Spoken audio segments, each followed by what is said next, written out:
Good afternoon and welcome to this NZIB webinar on current case law. My name is Malcolm Fleming, the Chief Executive of the New Zealand Institute of Building. The topic of today's webinar has traditionally been delivered as an in-person event over breakfast in Christchurch. As it has been very popular over the years, and given the ongoing restrictions in place for holding in-person events, the Southern Region Committees has suggested that we transition this event from being a legal breakfast to a legal BYO lunch via this webinar. So the event has certainly been proved to be very popular with 185 registrations received as at first thing this morning. So with indoor events still problematic due to distancing restrictions, we have several webinars scheduled over the next month. Next Wednesday, the 6th of April, we have a webinar on extensions of time claims in the Omicron environment. Well, on Wednesday, the 4th of May, an NZIB and SiteSafe collaboration on the topic of stressors on construction sites is occurring. In terms of in-person events, we are proceeding with the Christchurch leg of the Scott Base Redevelopment Seminar, which we will live stream also. That event will be occurring on Thursday, the 12th of the month. The in-person component will be at the Novotel Christchurch. Today's presenter is Barrister Richard Johnston. He is Christchurch based and works primarily in the civil litigation, professional conduct and liability fields as well as insurance. Richard appears as lead counsel in district and high courts and has appeared as lead counsel also with the Canterbury Earthquakes Insurance Tribunal and the Weathertight Homes Resolution Tribunal. Construction is his field of expertise. Richard is a life member of the New Zealand Insurance Law Association and very importantly is in the process of becoming an NZIB member. I will now hand over to Richard and he will rejoin the webinar for question time at the end of the presentation. So I will circle back at about 10 to 1.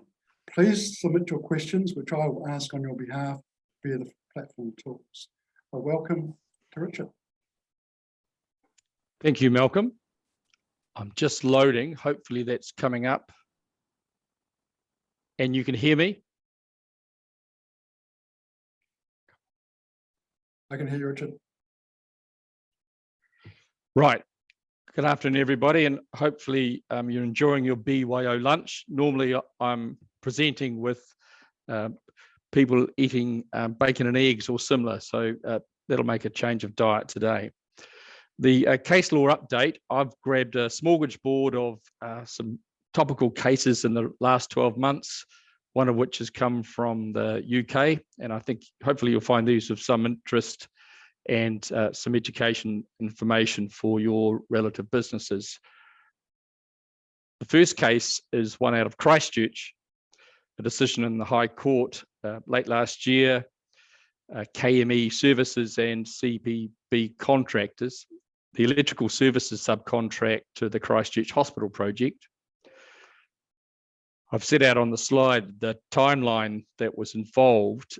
The issue here was extension of time claims and particularly the ability of the subcontractor to claim for extensions of time where the CPB the principal had not actually issued a change or order or variation.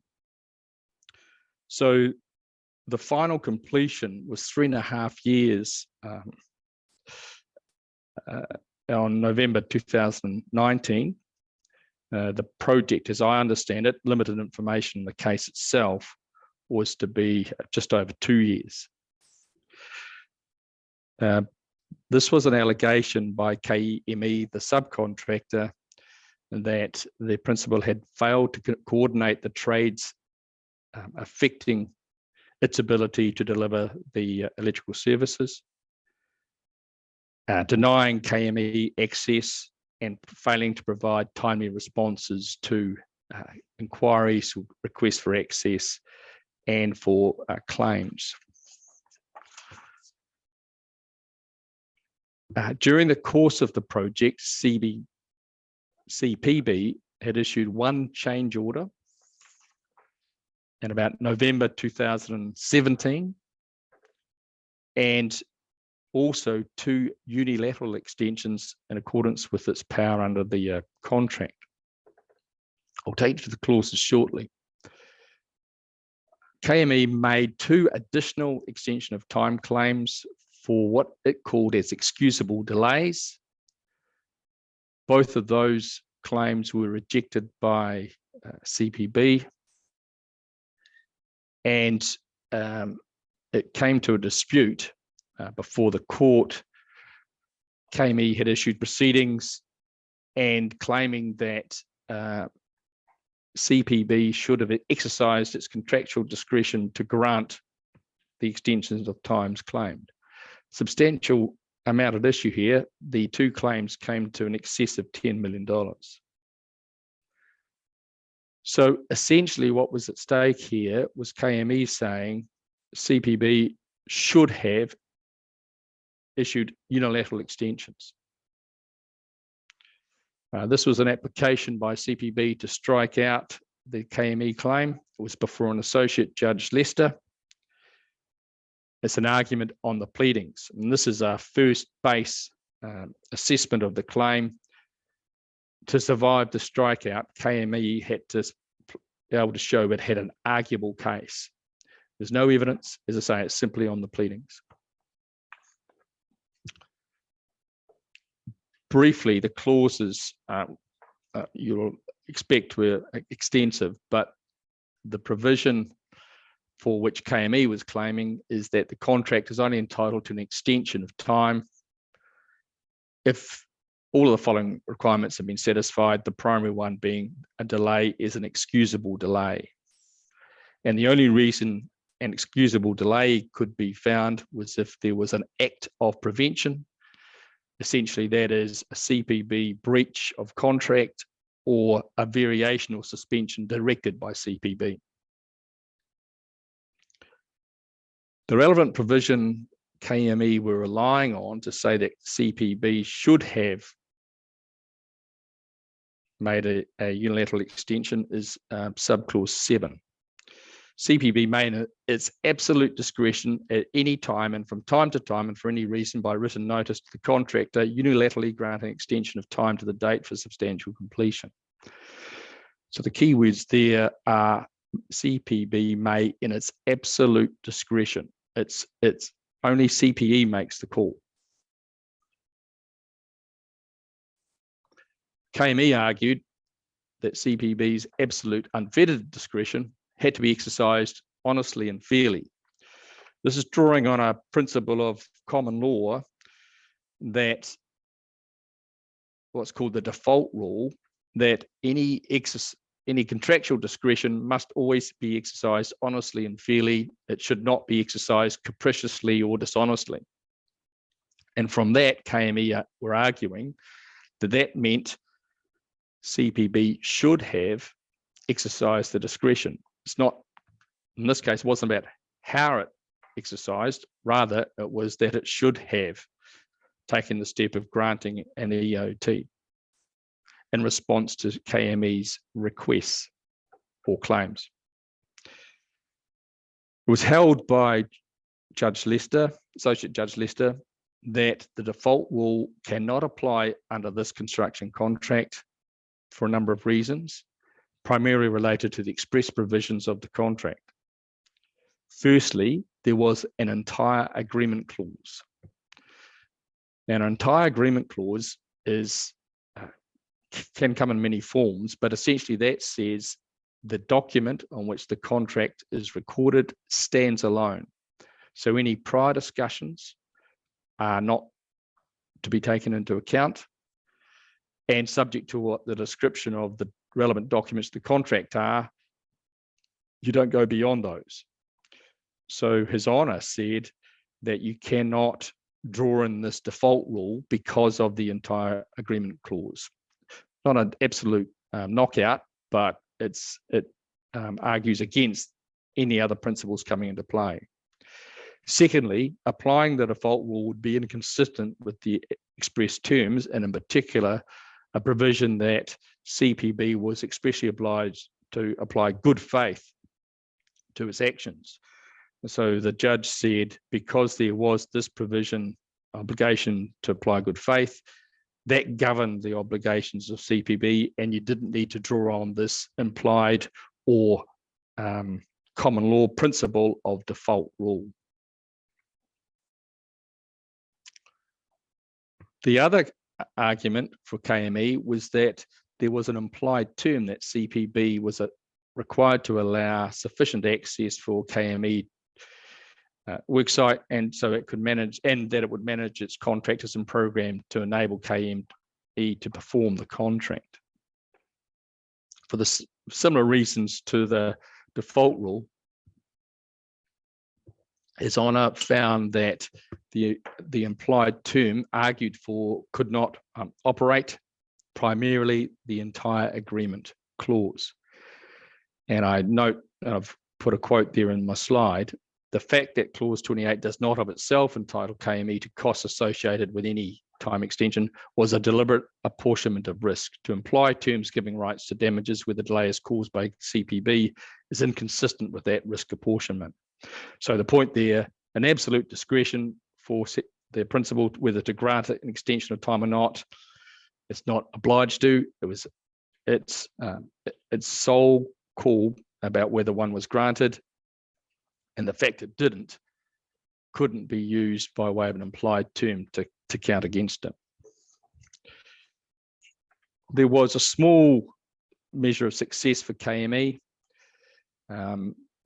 So Associate Judge Lester found that one claim from September 2018 didn't appear that had been properly considered, so the proceeding survived to the extent of $355,000, which is a small change on the original claim for the two extensions of time of over $10 million.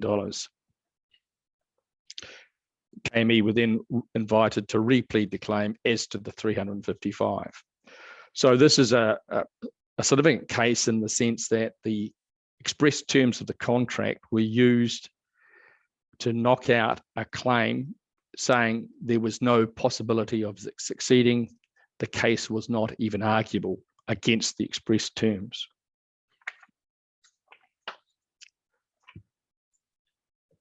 My next case is a residential contract, and why it's relevant for everybody here is the treatment of the progress claims, which was based around a milestone provisions in the residential build, and the operation and application of the dispute resolution clause, which are common features of commercial contracts.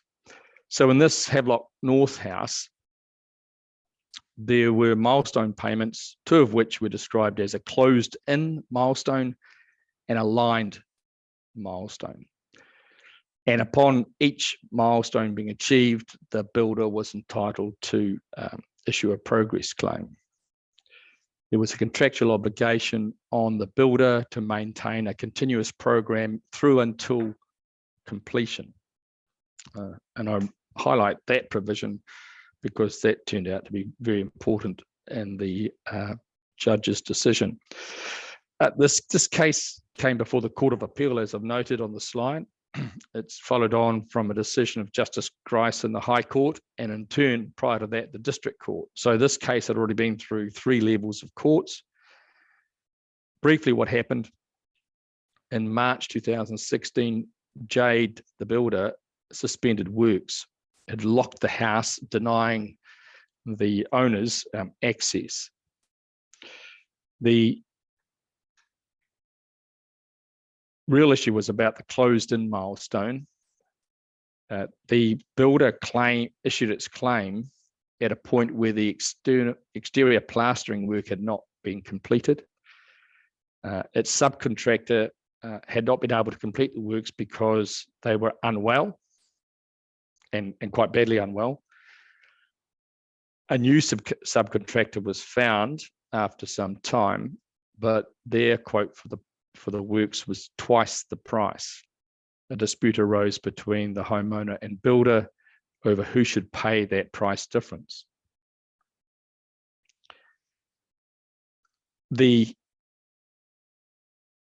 point was relative to the payment claim for closed-in milestone, the external plaster works had not been completed. So an interpretation of that taken by the courts was that the milestone had not been triggered, therefore the claim could not be taken further. The lawyers for the Pauls, the homeowners, warned Jade that they were in breach of the contract, particularly the obligation to maintain the continuous program, and required them to return to work and continue with the exterior cladding before the 12th of April 2016. Jade refused to, and there was even a meeting between the parties where a proposal was put for progressive payments. Jade took the position that unless and until both progress claims had been paid for closed-in and lining, they would not return to site. Upon that, the Pauls cancelled the contract. So that was April 2016.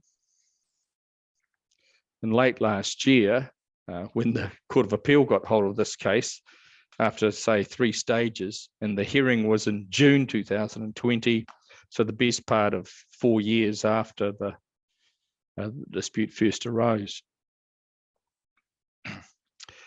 So the High Court decision was upheld by the Court of Appeal. Jade was in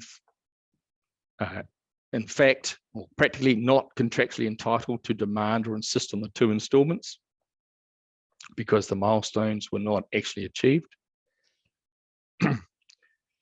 Jade went further, acting on its erroneous view of those milestones, to insist that it was entitled to suspend works. The court, however, held that that suspension and then the refusal to return in response to the Paul's letter requiring 12 April return to work showed that Jade had no intention to perform those works. For us contract lawyers, that amounted to a repudiation of contract. The Jade Residential had no intention to perform that contract. Excuse me.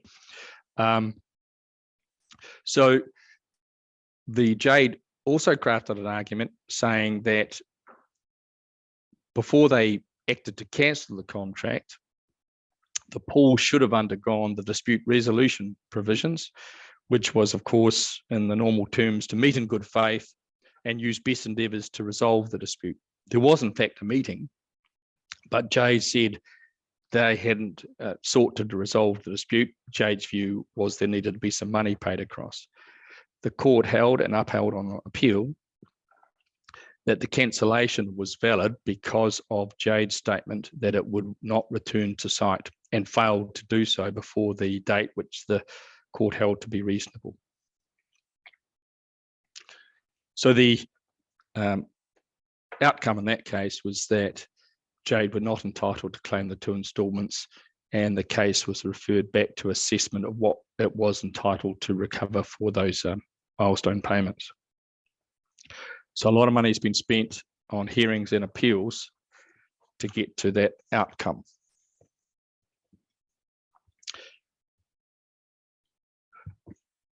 The next case is a bit of a change of flavour, and this one involved a commercial building on Lincoln Road in Auckland, a fixed price design and build contract, a 2-storey commercial building that ultimately was to have a bank and coffee culture as tenants. 2.13 million build. It was an extended project where some delays and some issues over payments, and an engineer appointed to the contract having some difficulties with the contractor over interpretation and meeting of claims. There were a number of disputes and variations across the project. Ultimately, completed in about June, and then a co-compliance certificate finally issued effective from 11 November 2012. That wasn't issued by the Auckland City until June 2013. Before that, Vaco, the owner, Vaco Investments, sold the Lincoln Road property for $8.4 million.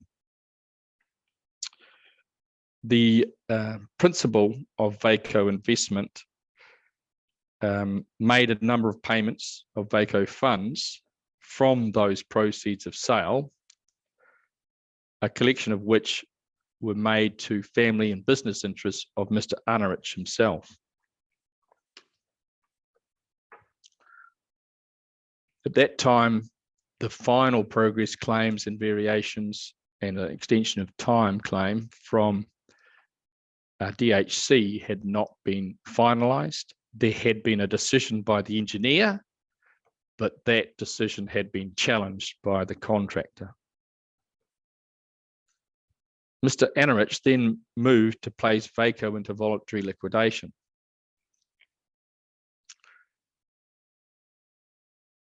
DHC firstly served the notice of adjudication of the Construction Contracts Act, and then the High Court got leave from the High Court to commence an adjudication proceeding against the liquidator of Vaco. They then got the adjudication decision to the value of $686,000 plus interest and costs. They then took leave to commence arbitration on other claims, disallowed extension of time claims. At that point, DHC issued proceedings against Arnerich personally, claiming he had breached his statutory duties as a director under Section 131 of the Companies Act. And this is where the case is of some interest.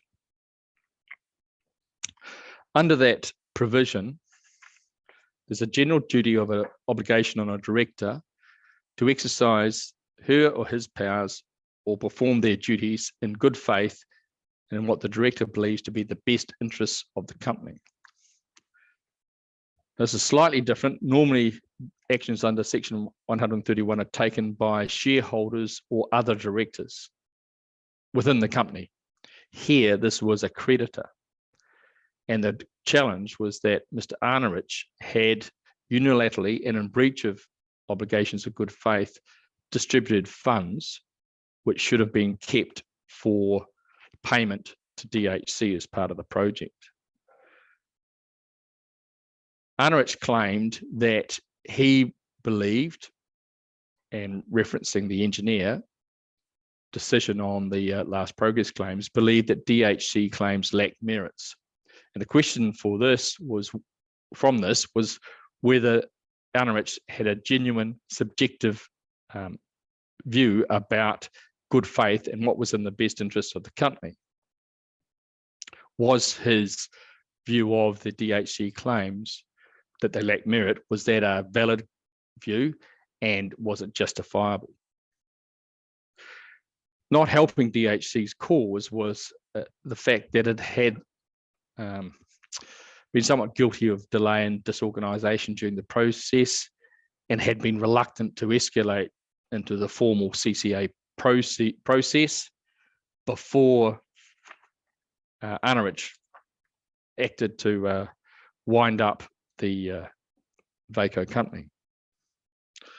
The key point for the court, and then ultimately the Court of Appeal in this decision, is that there was quite a complex legal and trust ownership structure and money going from one name into another entity and back again. And the view the court took, Justice Davison, and upheld by the Court of Appeal, was that Arnerich was confusing those trust legal ownerships and, under a clear conflict of interest, made payments to family business interests that couldn't be justified as the purposes of the Vaco Investment Company. The point the court took was that when he made those payments, he wasn't acting in the interests of Vaco, the company. He was acting in the interests of the family and business interests. So what happened was that the Court of Appeal remitted the case back to the High Court to determine quantum and whether in fact there were any other claims over and above what had been upheld. There was a preliminary finding of 367,000.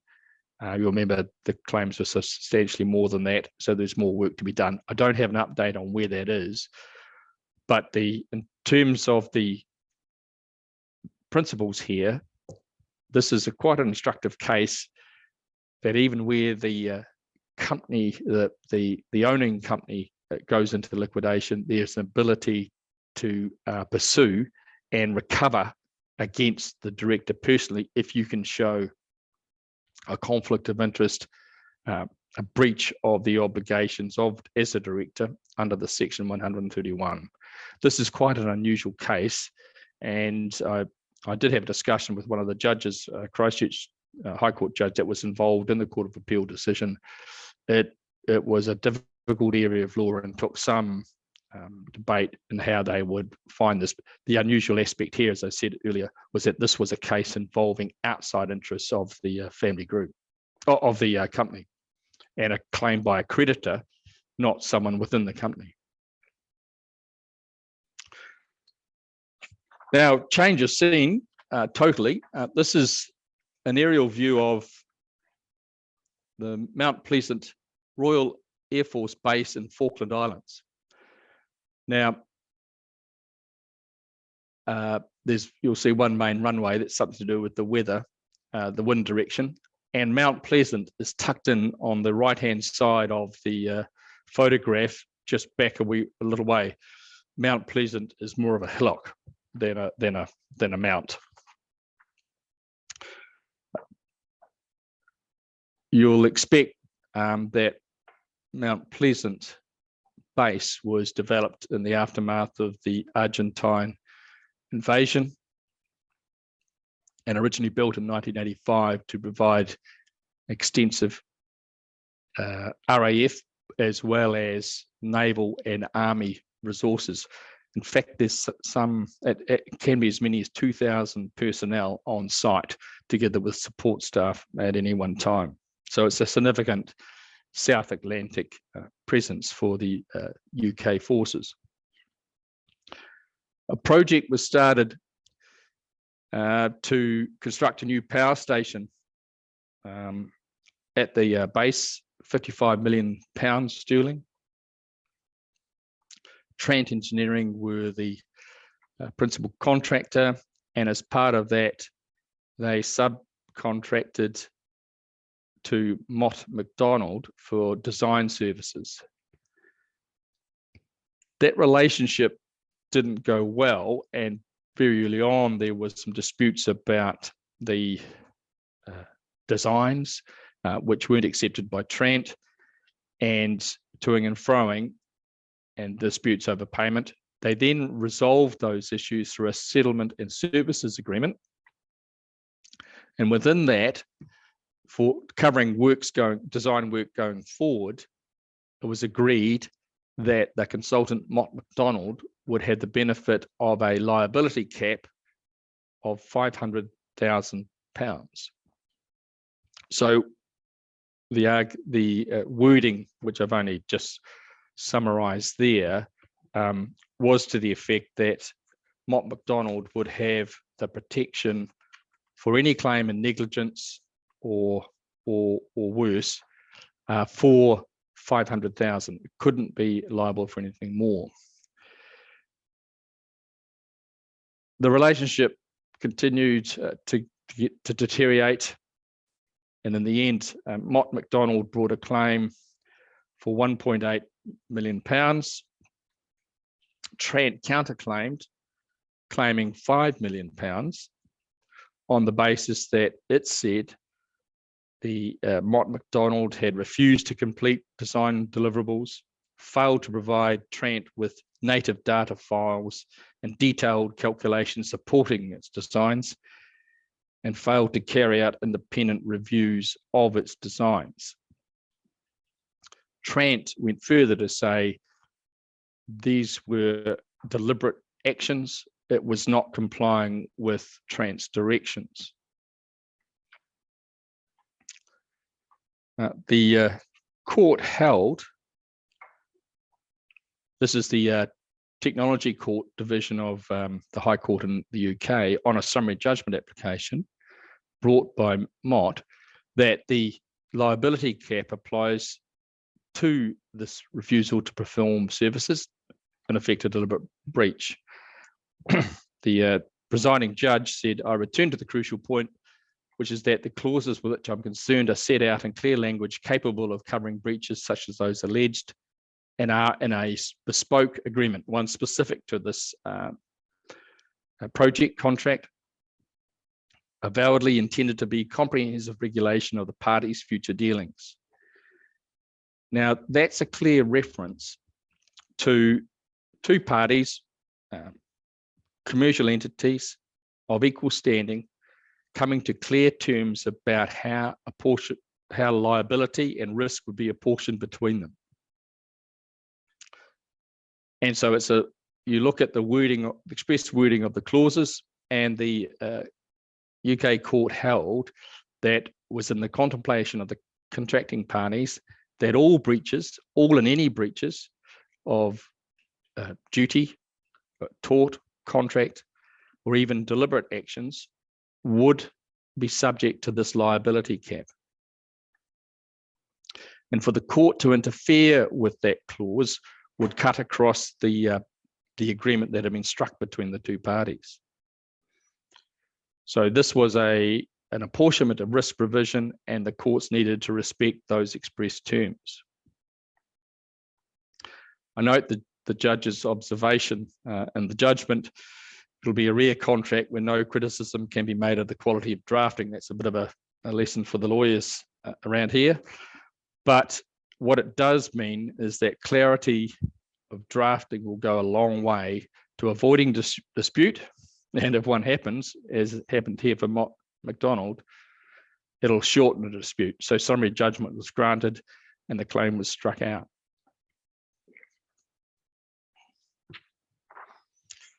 I think this case is of some relevance for New Zealand contractors, because I'm aware that as part of the NZS 3910 review, liability limitations and exclusions are being looked at.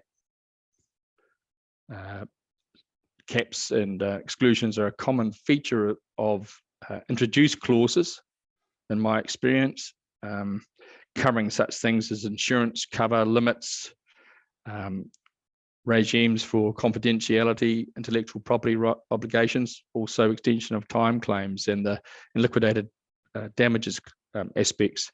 So the point to be drawn from this Mott McDonald decision is express wordings needed, but if it is present and the clauses, the caps or exclusions are capturing what's in front of the court, the dispute, then the courts will reflect that obligation, much as what happened in the KME and CBP decision. They'll respect the contract.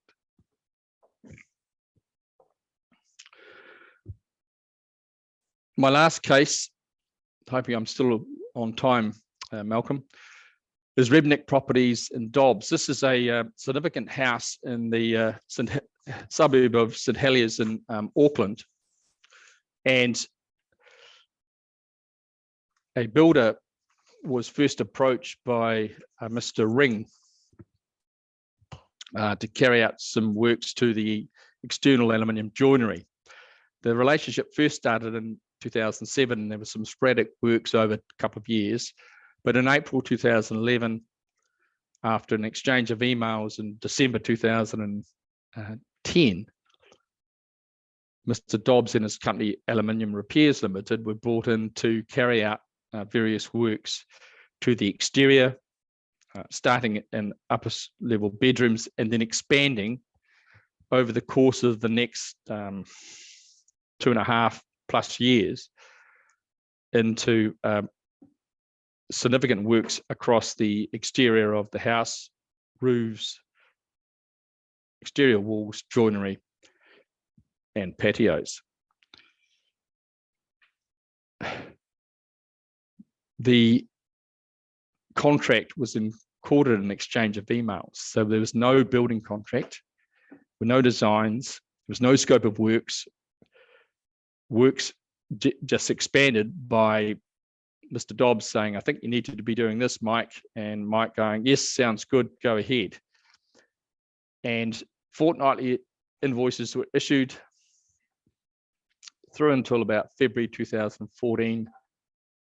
The total of those invoices is 2.5 million, of which Mr. Ring, on behalf of Rebnik, the property owner, paid 2.4 million.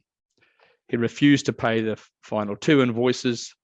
A dispute arose, and then Mr. Ring brought a claim to the High Court for overcharging. The case came before Justice Campbell, a relatively new judge, and involved a number of decisions to be made. He found there had been a contract made by the exchange of emails in December 2010, but obviously it was a contract without a fixed price and without a mechanism for calculating how that price would be paid for the work, would be fixed and how it was to be paid. His Honour found, without too much difficulty, that there is a general principle that where a construction contract is silent as to price, a term will be implied that the contractor is entitled to be paid a reasonable price. So that's a general proposition. He might have also considered the Consumer Guarantees Act as a course, given this was work for a domestic house. The measurement exercise, His Honour observed, was not straightforward because there were no plans or specifications. There were only bare descriptions of the work carried out by Aluminium Repairs in communications and invoices, and there was actually a dispute over what was actually carried out.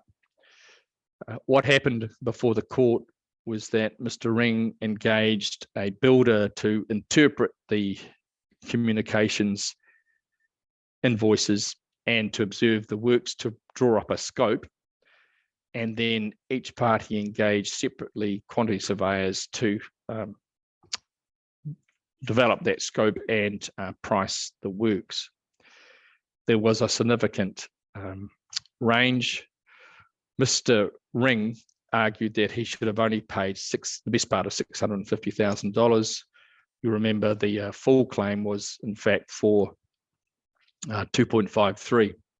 And Ring himself had already paid 2.4. So he was saying he should have only been paid 650. An argument taken for Dobbs was that because Mr. Ring had paid most of the invoices, 2.4 million of them, without challenge, essentially, he shouldn't complain about those and shouldn't try and recover money he's already paid. The court held that his actions did not create an estoppel or waiver, and that he's entitled to argue that he was overcharged and that he'd been asked to pay more than a reasonable price for the works actually carried out.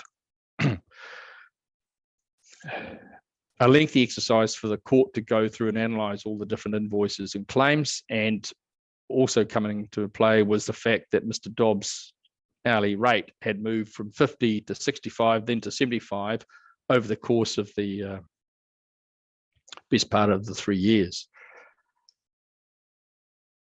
The court held that a reasonable price for the works, taking into account the build rates, the established scope, which wasn't largely in dispute in the end, and some factors that were brought in, including contingency, he fixed it at 1.6 million. I'm talking round numbers, meaning that Rebnik or Mr. Ring were entitled to recover the excess of 846,000 that had been paid. And importantly, it was held that recovery was justified because Mr. Ring had mistakenly paid that amount, and that that was over and above what the reasonable price that he should have paid for the works carried out. So just to finish here, drawing some takeaways for the 5 cases I've selected, and hoping they might give you some insights into how the law will respond. Firstly, and the obvious point, get the contract right, and right for the project. Just the one you used last time may not be the right one to use. Make sure those expressed terms are in there and they cover off what you need to cover off, whichever side of the construction relationship you stand. Don't rely on implied terms or custom. Best to get it down there in writing. Watch out for the entire agreement clause that caught KME. Stop them implying the default rule or any other obligations that might have assisted. And that sole discretion clause that CPB were relying on made the extension of time claim very difficult, because really you're at the beck and call of the principal on that one. Look out also for liability caps, because, or exclusions of liability, because they're likely to be enforced if they are part of the agreement, whether that's a consultant or a liability qualification or limitation applying under to a subcontractor or similar. Happy to answer any questions. Thank you very much, Richard. That was great. The St Heliers house story is a bit of a cautionary tale about entering into a construction project without a contract. Is the judge's view that the contract was provided by the stream of emails, is that a typical ruling by the courts? Yes. So a written contract can be found beyond a simple document headed contract, and here the exchange of emails was found to be a written contract, and that's where the court could draw on implied terms such as the obligation to pay a reasonable price. Your observation about this is particularly apt, Malcolm, because the Mr. Ring is in fact Michael Ring, Queen's Counsel. So one could say he should have known better. Yes, he'd been in the house for some time, and things just, the flavour from the judgment is things just progressed as it happened, and he was very reliant on Mr. Dobbs, and Mr. Dobbs clearly thought he was on a good thing. So in terms of those case studies that do have a contract, would you be able to advise what they were? The Christchurch Hospital, Havelock North House, and the commercial building in Lincoln Road. Yes, every other case of the five, the four of them all had contracts, written contracts, and a contract document rather than exchange of communications. Yeah. So someone has asked the question: what were the contracts? I'm limited by the judgments and what's recorded there. I can say that the VACO DHC case was a 3910 case, but that's not really relevant because the main point of that case is the claim under the section 131 of the Companies Act.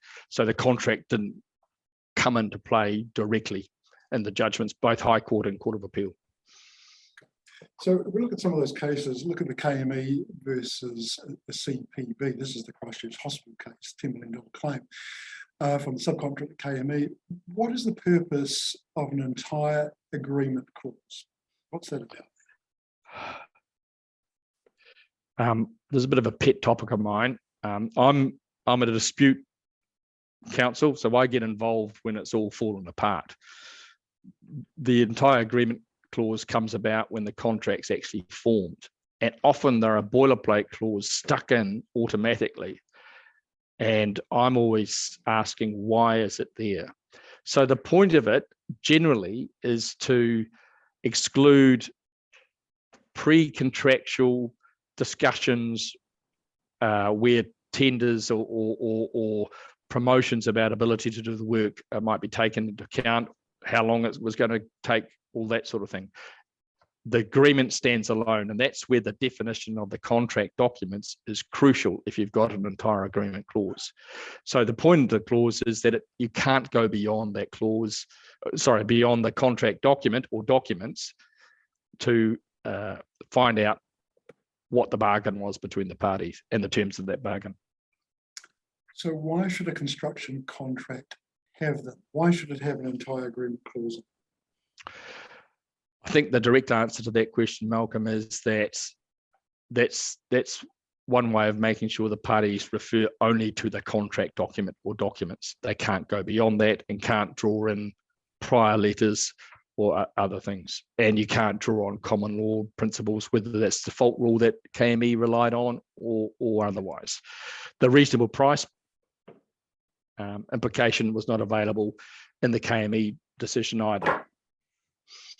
So if a party takes issue with such a clause being included in the agreement, what steps can they take?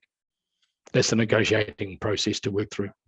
and you need, if you're on the, sometimes it might be in the contractor's advantage, more often than not it's not, because it removes the ability to draw on other discussions either before or during the contract, and therefore if you were for the contractor, you'd generally be trying to push back on that clause and asking what its real role is and what its purpose is and why you need it.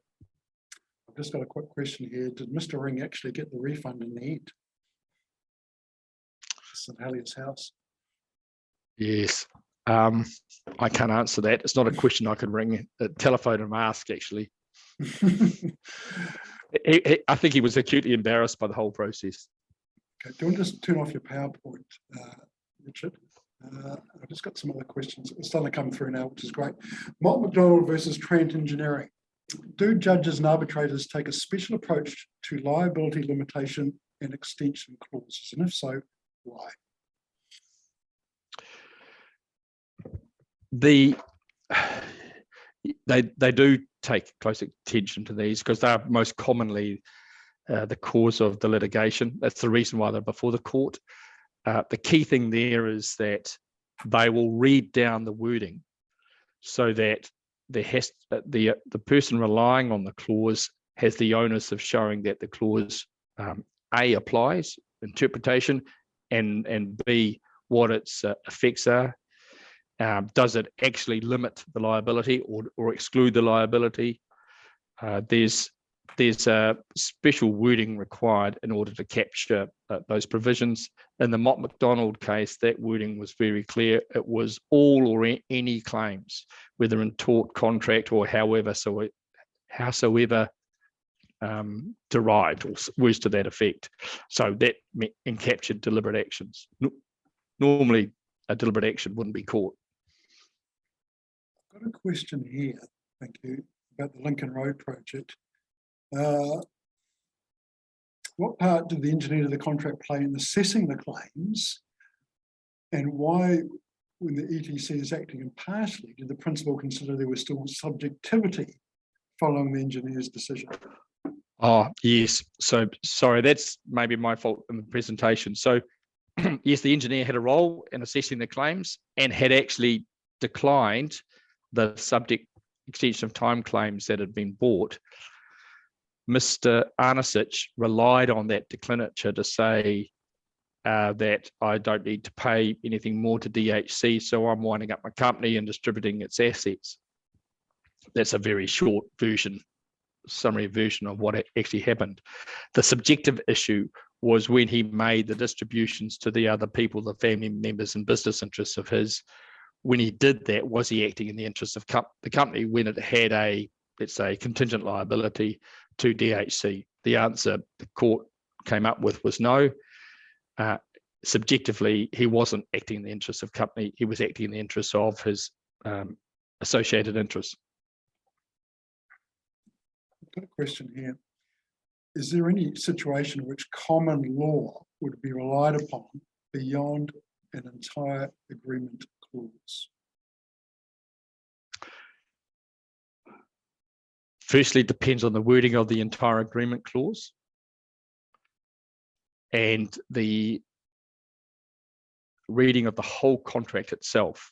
My focus for the purpose of today in the KME case was to focus on that entire agreement, because that was primarily relied on by the judge, but also His Honour drew on express provisions that regulated CPB's exercise of its role under the contractor's principle. So the fact there were other provisions that actually dealt with what CPB could do and not do also went to exclude the operation of any implied terms. So it is the whole purpose of an entire agreement clause is not to allow implied terms. And so if you're drawing on those implied terms in that situation, you're in desperate street. So if I look sort of holistically at the construction industry over the last couple of years, and there's been a focus, say for the construction sector accord, in terms of fair and reasonable contracts for main contractors. Are you getting a sense, well, of interest in your sense of what the volume of construction litigation is tracking at the current point in time versus what we've been seeing in the past? You've got some view on that? There's quite a bit through Construction Contract Act litigation disputes, mostly resolved outside of the courts. If they're in court, it's over a technical point, and they're generally knocked out because the claim hasn't been presented properly or the payment schedule hasn't been presented. They're often in a liquidation situation, and they're fighting over the remaining pool of funds. So, but in general terms, yes, there is an increase in activity that I'm observing, more extension of time issues coming out of delayed supply, availability of workforce. They are the pressure points, and that's causing completion dates to come under pressure, and how those clauses that flow from that, liquidated damage provisions, extensions of time provisions, variations, that's where that's happening. Now, not all of that's going to litigation, of course, and generally tracks a little way down the track, but it's often, and that's sadly happening a bit more often at the moment, liquidations that create a rush to try and fight over what's left.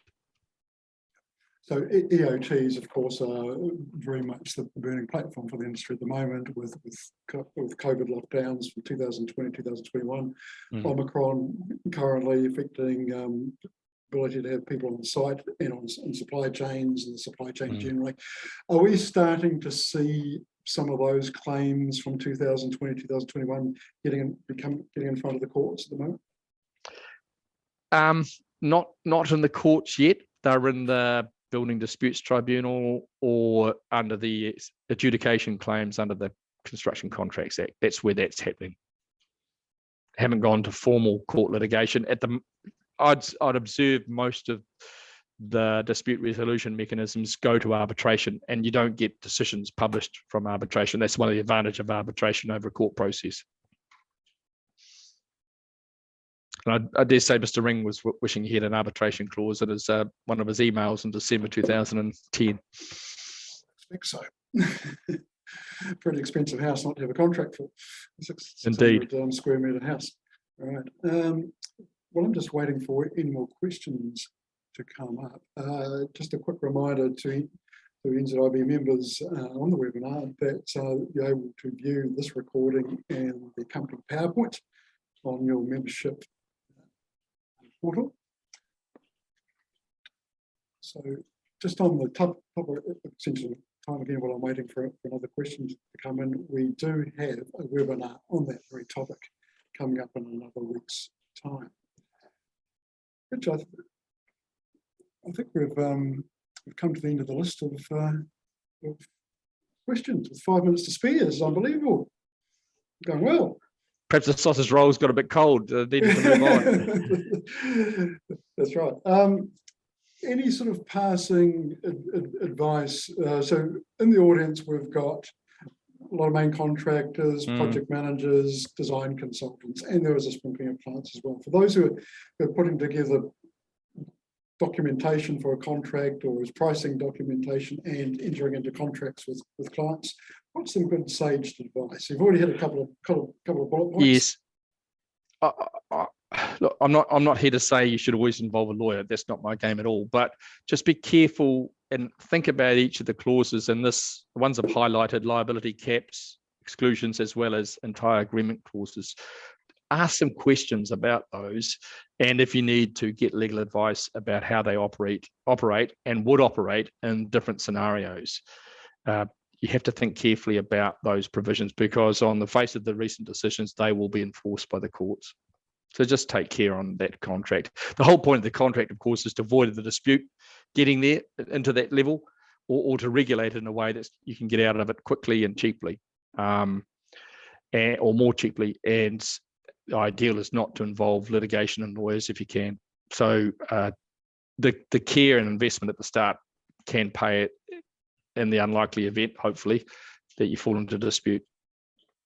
And just one quick last question from me. In terms of those contracts that main contractors are entering into these days, are you starting to see evidence of that more care has been undertaken by main contractors in terms of the contracts that they sign?